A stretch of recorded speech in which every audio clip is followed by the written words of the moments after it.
When we look around, we find women in almost every area of work.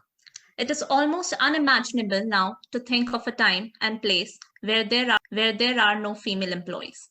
And for that, we have our predecessors to thank for, who had marched and fought for our rightful place in the world. And since then, leaders all over the world has been working hard to provide an equal place to women and have been successful to a very large extent. This is Tim. Today, on 28th December 2020, I welcome four of my batchmates to Chapter 2 of Reflections, the podcast series of I Am Nagpur, where we are going to talk about women and workplaces. So now we have Musfera. Hi, I'm a first student at IIM Nagpur, and prior to pursuing my MBA, I was with Cummins, India. I was working as data analysis engineer there. I have almost 3 years of experience. I've also taken up the role of a women empowerment coordinator at Cummins. Then we have Soumya. Hi, I'm another first year, and as we call ourselves P1, and I have over a work experience of 3 years. I've been an application development associate at Accenture, and I have worked for the Defense Forces of India at Bharat Electronics Limited, serving as a deputy engineer, designing various equipments. Then we have Bhagyashree. Hi, I'm equipments. Then we have Bhagyashree. Hi, I'm Bhagyashree. I'm also a first year student at IIM Nagpur. So before joining the college, I was working as a digital marketing and PR specialist at an advertising company. Also telling something about myself, like a very personal thing. I achievement that I was able to fight this without taking any medicines. Yeah, that's about me. And finally, we have Vaishnavi. Hey guys, this is Vaishnavi. I'm first year student at IIM Nagpur. I have 2 years of experience. I was working as software engineer with Cognizant, and in my free time, I like to do skating and I do the horse riding too. During Cognizant, I worked as a POC for the offshore team project. Okay, so hi everyone and welcome to Reflections. So before we joined college, we all have had some work experience. So I wanted to add now that we see in our colleges, the gender ratio is improving every year. So while you guys were working, how was the team composition then? How was the gender ratio there in the teams you have worked? In my team, the gender ratio was bad. It was 7:1. There are very few of us. It depends on the project also because we had these kind of shifts and all we had to manage. So most of the people doesn't opt for it, and people who have family commitments and all, they usually don't prefer these kind of projects. That could also be a reason. It varies from the project to project and the kind of work that we involve in. Right. I think so. I've also interned. I'll say one of my internship experiences, there were no women on the floor at some point of time. I was the only female. It was very weird, to be on a shop floor, on a working floor, and be the only woman. And then people are almost as amused by your presence, as if you're an alien, as if you're an alien. So that does happen a couple of times. But other than that, in my work ex, I would say in my team composition was not very great. There were times that, I also had like a 6-to-1 ratio. And there was one time that, we had some high attrition. So there was a 13:1 ratio. So that was there. Though they never made it awkward. They never were weirded out because I think our team was probably one which had like a low diversity. But there were other functions which were the electronics and ECE functions and specific functions which had a very high gender ratio balance. So that was it. The composition was mixed in my case. Yeah, just like Musfera, for quite a long time, I was the only female in my department until the head of department got changed. But I would say that it was a great experience because all the people in my department really supported me. They didn't send me on field trips unless and until superior need was there, because they were like, okay, we'll handle it and all that. So they were really supportive with that. But I guess it has its pros and cons, because you don't have every time you don't talk to about everything that you have on mind. So I guess we need a better gender diversity in our teams. So my ratio was like we were 15:1, like very low. Okay, so my experience is like completely different. I had a team of 7 and 4 of us were females. We had like an amazing gender ratio. Actually, this was across my organization, I would say, like except for the operations part of it, because the systems part, because they would require night shifts, and then that used to be a problem. But like uh, our team was one of the best female ratios. I think one of the reasons is that we mostly had like, so creative was one of the roles that we had. Then the kind of roles basically which we were requiring in our team were something which would normally see like females in those kind of roles. So like there's content and then marketing, then the roles wherein you need to influence other people. So I think girls are pretty good at handling something like that. So one of the reasons I think we had a very good gender ratio in our team. Okay, you guys just mentioned that work is something that women don't take up very commonly. And similarly, I particularly had a job where I had worked in all sorts of shift. And in my team, both guys and girls both equally used to work in like night shift, morning shift, and all sort of shifts. So how has been your experience with particularly the field job or a shift job or and how did your company dealt with it? So, and what could have been done better you just to ensure, the safety for women? Like you mentioned, Divya, even I was working in shifts, not particularly the night shifts. The client was US client, so to work along with them, we had to stretch our timings. So it would go around 12 to 1. Company have pretty well laid out protocols that we follow for booking the cabs or to ensure the safety. Once you get down of the cab, the driver has to enter the OTP, and I also have to enter the OTP. Those kind of precautions were always there. Not just me, in the IT companies, it is pretty usual that all the women do work along with the guys. And yeah, it is actually fun to work in the night shifts. Yeah, so I come from mostly automotive. Like my internships have also been automotive, and my ex-employer was also automotive. Like Vaishnavi mentioned, I think through the years, a lot of standardization has happened to ensure women's safety, especially with the working hours, with the shifts to work with. Even one thing that it never occurred to me that the gender ratio was really off in my particular team was because in our ex-employer, at least the shop floor, the test cells, the testing teams, the even at night, like there was one time that I had a client and I had to address him at like 11 p.m. and my Wi-Fi wasn't working at home, so I came to office to work, and there were female HRs on the floor at that point of time at 11 p.m. at night, and similarly there were many women around which were in the different cells and everything. So it seems very safe. You have women security guards as well. So it's a very nice environment that was created. So you never feel odd, even if your team actually does not have a good composition. So my team, like I mentioned, I had a sales head who was a female, so like girls. There was never this thing that it's not safe or something, because like primarily I think because there was no involvement of shifts or something, and so they would actually travel a lot. I would say like in one day they had to travel, I guess, for 3 to 4 hours one way, but they would never hesitate from doing any of that. Actually, they were very proactive in that. Apart from that, I personally have gone on a couple of field visits as well. And it was like an amazing experience. And I actually used to look forward to it, because like being a marketing executive, it's like having the sales experience makes you a better marketer, right? So I think it's not at all something that girls should be. People normally have this tendency of saying that you are a girl, so on-field job is not for you.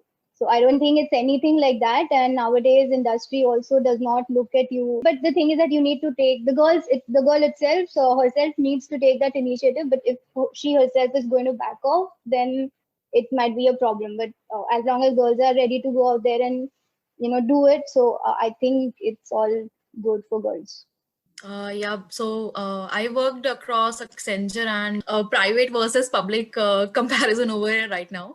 So my Accenture experience was just like Vaishnavi said, we had a cab, we even have guards, we have OTP. So they are very strict about their policies if there is a night shift or early morning shift, whatever it is.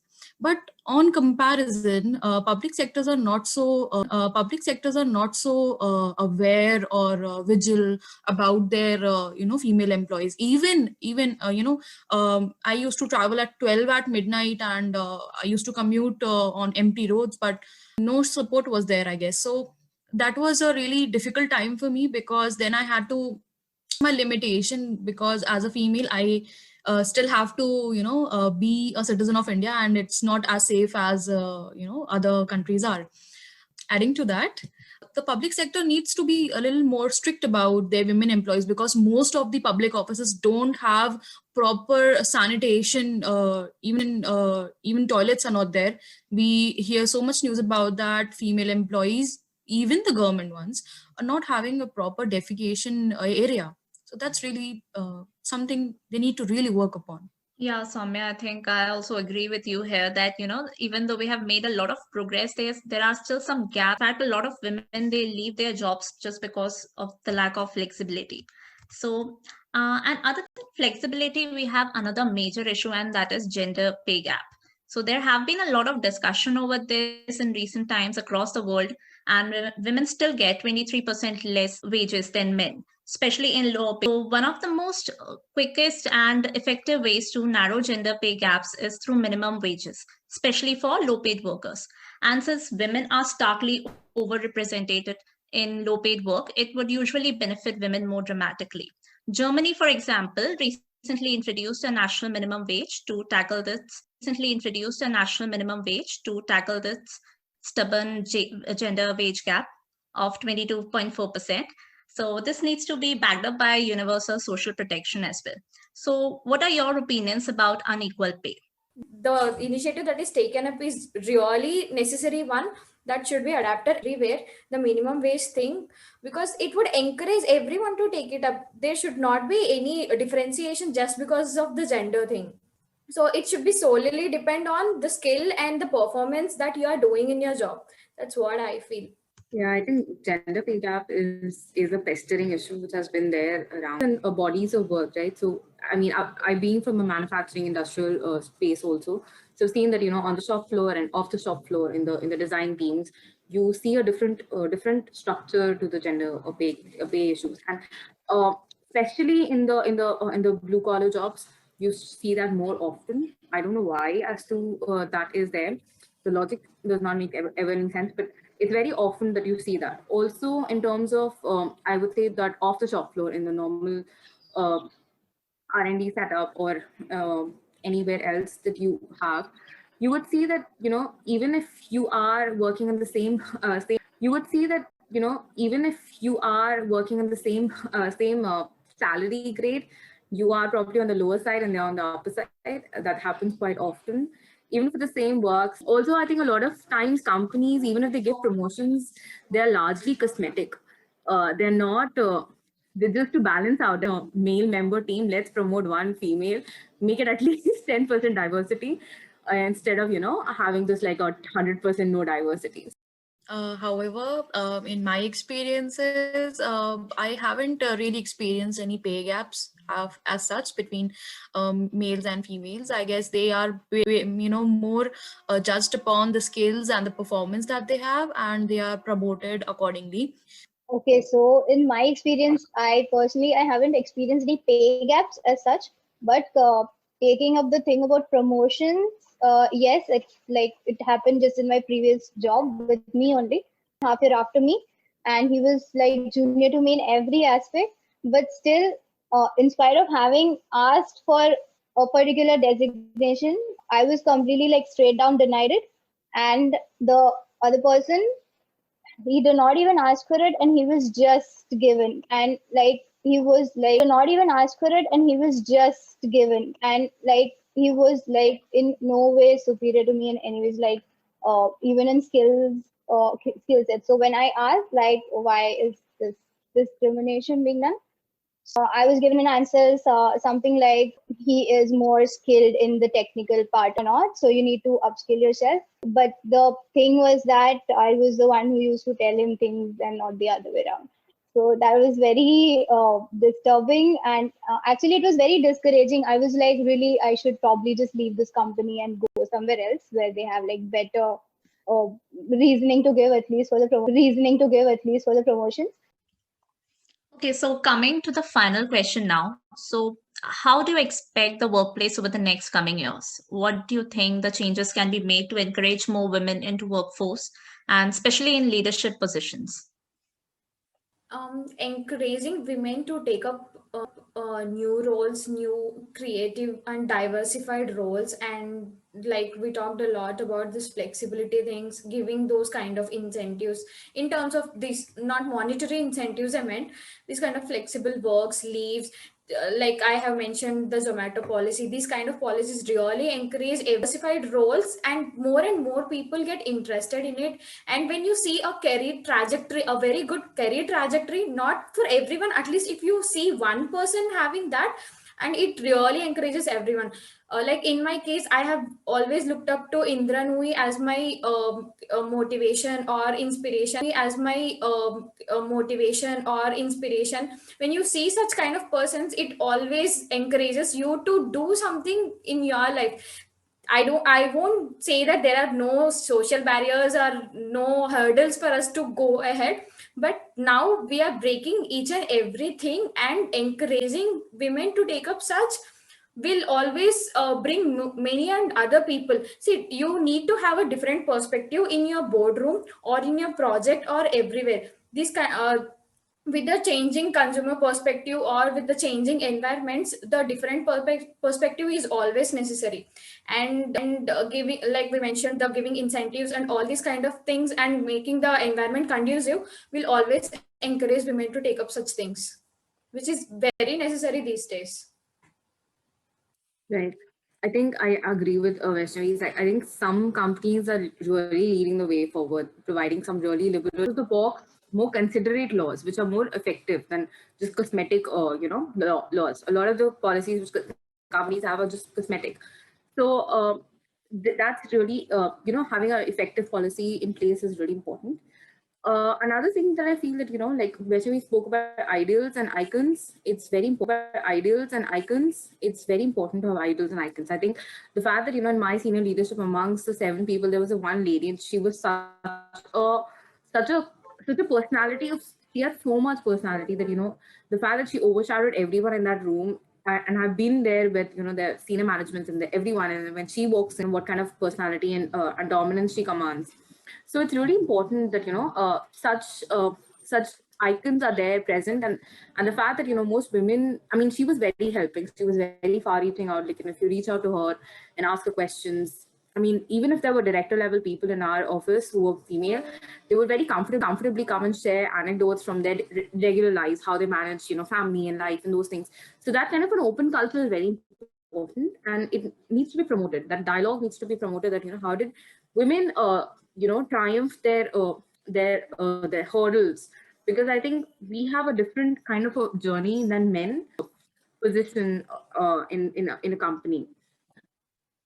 So I think that in the coming years, like I said already, that we are seeing a progression wherein women are sort of getting that place that they should be. I think we'll be seeing a lot more women. One thing, like we already mentioned, that industry wants women, and we can already see that in our MBA process as well. We have like extra marks for women. Like, you get points for just being a girl so that you can get into MBA school. And then the school can give you to the industry. So with such initiatives, we can be assured that we will be represented pretty well in the top management positions. It is clear from our entire discussion that corporates are changing, or in fact, the world is inclining towards change. However, there is another perspective. Now that these policies have been made, and in fact, in some cases, have been so for some time, how does it feel to have a privilege? For example, in case of our gender diversity. So regardless of our capabilities, we women can be branded as token members. How does that make you feel? It certainly doesn't feel to get entitled as a token member for sure. But see, the colleges, why do they have is they want the different perspective of every person and every gender to feel empathetic towards the situations which is different to different gender. So they need that. But giving that small push is okay. On the flip side, that push should not overpower other important things like your knowledge or your how your hard work or anything. It should not overpower. Anything within the limits is fine and okay. That a small push is necessary, but only till some point. You can't ask like everyone is evolving and the culture is evolved, and you can't have this reservation and this for gender equality thing for a decade or coming 15 years. So till the situation improves and everyone gets aware of it, that small push is necessary, and at the same time it should not overpower any other factors also. That's the important thing, and a check has to be there. Very bitter, but how people actually latch on to things that are trending. It's the era of trends. So whatever is trending, they go with it. So for an organization, it's really trendy to have a lot of women leaders. For an organization, it's really trendy to have a high gender balanced workforce. Why not? So from the eyes of a recruiter, from the eyes of a jury member, from the eyes of a professor who is on the panel of admission in India, specifically in India, I would say that if I get two candidates, a male and a female, yes, and a female is a little back on the academics, little lower on the academic side, but then I would feel a push to select that candidate, because that would actually lead my organization to have a better performance in another areas, like gender equality that you're promoting, females. So it has become a trend also, and people are really people really feel proud to present their organization as a very women friendly area, and they support women in their future endeavors. But I think once it's all equal, once the gender equality has taken place, then what? After that, it would simply go back to how it was, I guess. It's just a perception, but yes, in my opinion, it's just till the time it reaches its the apex, and then again it will be on a decline. So I think there should be something more to it, not incentivize the women workforce, but also in